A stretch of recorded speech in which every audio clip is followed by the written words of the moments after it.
എവിടെ അറിവില്ലായ്മ സംഭവിക്കുന്നുവോ അവിടെ ചൂഷണങ്ങൾ ഉണ്ടാകും. അവിടെ നമ്മളെ വെട്ടികളാക്കും. നമ്മുടെ പണവും നമ്മുടെ ഈമാനും കൊള്ളയടിക്കും. നമുക്ക് ഇൽമില്ല എന്ന് എവിടെ തോന്നിയോ അവർ നമ്മളെ വഞ്ചിച്ചു കൊണ്ടേയിരിക്കും. അതിൻ്റെ ഒട്ടനേകം ഉദാഹരണങ്ങൾ ഇന്നും നമ്മുടെ നാട്ടിലുണ്ട്. സഹോദരങ്ങളെ, ഒരു കുടുംബത്തിൻ്റെ പ്രധാനപ്പെട്ട വിഷയമാണ് ജനാസ സംസ്കരിക്കുക എന്നത്.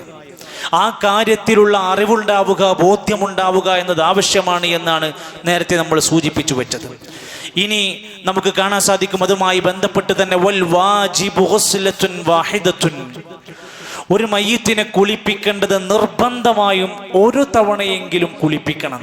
പൂർണ്ണമായും വെള്ളം കൊണ്ട് കഴുകുന്ന രൂപത്തിൽ ഒരു തവണയെങ്കിലും ആകേണ്ടതുണ്ട്.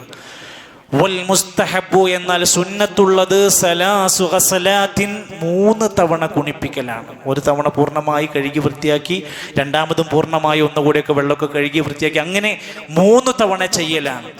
എന്നാൽ 3 തവണയും കഴിഞ്ഞിട്ടും വല്ല നജസ്സുകളും മാലിന്യവും കാണുകയാണെങ്കിൽ അയാൾക്ക് ഇനിയും ആ ജനാസ കുളിപ്പിക്കാം. പക്ഷേ പിന്നീട് അവസാനിപ്പിക്കുന്നത് ഒന്നുകിൽ 5 ആവണം, അല്ലെങ്കിൽ 7 ആവണം.